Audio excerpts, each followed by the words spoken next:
আমি আমার মা, ভাই, বোনকে হারাইছি। একমাত্র সন্তানকে হারাইয়া তোরে পাইছি। হ্যাঁ, কিন্তু এই স্বাধীন দেশের স্বাধীন পরিবেশে আজও কেন এই হিংস্রতা? অভাবই মানুষকে হিংস্র পশুতে পরিণত করছে। অভাব? কিসের অভাব? দেশপ্রেম আর সততার অভাব। হ্যাঁ আব্বা, অভাবের তাণ্ডব চলছে সর্বত্র। মানুষের প্রতি মানুষের ভালোবাসার অভাব, সম্প্রীতির অভাব, ঐক্যবোধের অভাব। হিংসা, বিদ্বেষ আর অসততার ক্যান্সারে আক্রান্ত আছে অধিকাংশ মানুষ। ওই মানুষগুলোকে সুস্থ করা যায় না? দেশপ্রেম আর সততার আলো জ্বালিয়ে তাদের মনের অন্ধকার দূর করতে পারলেই তারা সুস্থ হবে। কুদরত আলী চাচা, আপনি 2200 বিঘা জমির মালিক, অথচ মৃত্যুর পর আপনার প্রয়োজন মাত্র 3.5 হাত জমি। এই কথা কি আপনি কখনো ভাবছেন? আপনার সিন্ধুকে লক্ষ লক্ষ টাকা থরে থরে সাজায় রাখছেন, অথচ মৃত্যুর পর আপনার কাফন দাফনের জন্য প্রয়োজন হবে মাত্র 1000 টাকা। আমরা প্রত্যেকেই শুধু আপন বলতে আমাদের সম্পত্তি, টাকা আর সন্তানকে বুঝি, অথচ এই তিনটির কোনোটি আমাদের আপন নয়। এই মাটি আমাদের সবচেয়ে আপন। আপনাদের সবার নিকট আমার বিনীত অনুরোধ, এই মাটিকে সবাই ভালোবাসেন, হৃদয়ে দেশপ্রেম জাগ্রত করেন, সততার আলো দিয়ে মনের অন্ধকার দূর করেন। বন্ধ কর তো সততার ভাষণ। তুই শহীদরে হত্যা কইরা নিজের ঘরে আগুন জ্বালায়া শাক দিয়া মাছ ঢাকতে চেষ্টা করছিলি, তাই না? কিন্তু আইন তো সেই শাকের নিচ থেকে লুকানো মাছ ঠিকই তাই না বের করবো।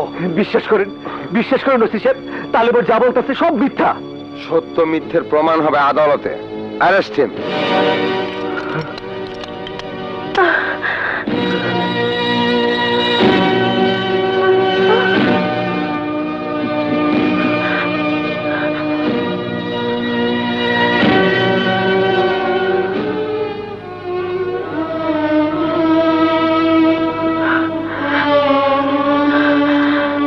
মেয়ে খুব অল্প সময়ে চাঁদকে আড়াল করে রাখতে পারে, মিথ্যে দিয়ে সত্যকে ঢেকে রাখা যায় না শাপলা।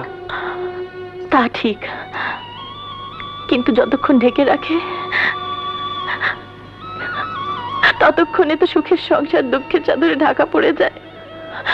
রাতের অন্ধকারে দুষ্টু লোকেরা আমাদের ঘর পুড়িয়েছে তা দেখা যায়, কিন্তু কিন্তু তোমার বিপদ দেখে আমার হৃদয় পুরো ছারখার হয়ে যাচ্ছে। তুমি আমার জীবনের আলো, তোমার কিছু হলে আমার জীবন অন্ধকার হয়ে যাবে। চলার পথ খুঁজে পাবো না স্বাধীন, চলার পথ খুঁজে পাবো না।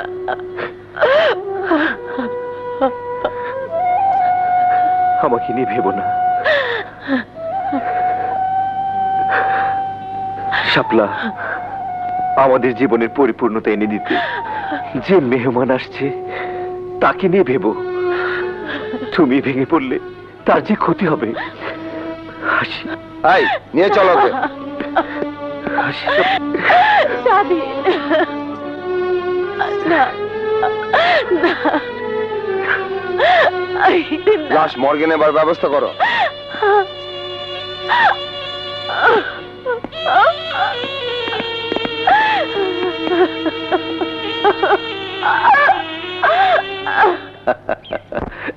তাহলে ও আব্বা, আমার অনেক দিনের স্বপ্ন, খালের উজানে বান দিয়া এই নদীর পানি আটকামু।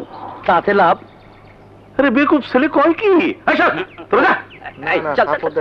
শোন, উজানের সব জমি আমাদের, আর ভাটি অঞ্চলের সব জমি গ্রামবাসী। উজানে বান দিয়া পানি আটকাইলে ভাটি অঞ্চলের সব জমির ফসল পানির অভাবে পুইড়া ছাই হয়ে যাবে।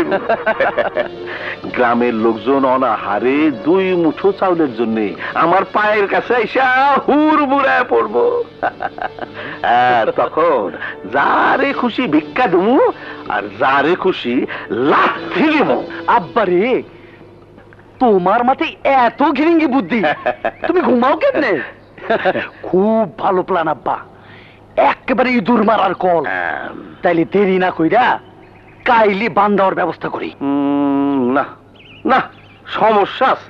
হ্যাঁ, সমস্যা? খালের উজানে 3 বিঘা জমি এখনো নিমাই বাবু। তাইলে লিখে নিলেই পারো। আরে না, বহু চেষ্টা করে ব্যর্থ হয়েছি। কইলাম ভাটি অঞ্চলের 6 বিঘা জমি তোরে লেখা দে, শালা নিমচা শয়তান রাজি হয় না। আঙ্গুলটা বাঁকা করলে রাজি হইব।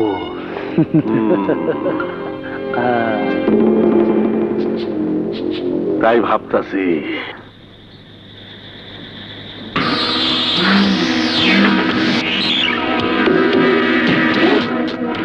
নিমাই কাকা নমস্কার। নমস্কার। তুমি কিছু মনে করেন না, রাম নাম জপেন। আপনার আমি শ্মশান কাটে নিয়ে যাবো। উঠা। ওই।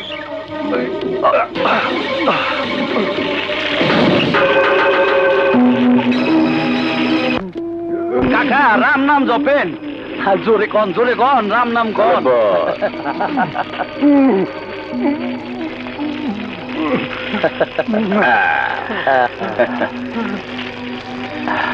নিমাই, এই দলিলে সই দিলে বাঁচতে পারবি, নইলে পুইরা মরবি। এই যে এই আগুনে পুইরা মরবি।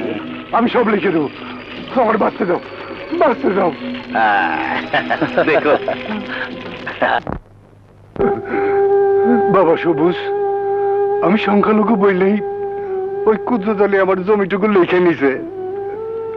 এটা তুমি ঠিক বলনি কাকা। সে কি শুধু তোমার জমি লিখে নিয়েছে? গত মাসে রহিম চাচার 5 বিঘা জমি ভয় দেখিয়ে লিখিয়ে নিয়েছে।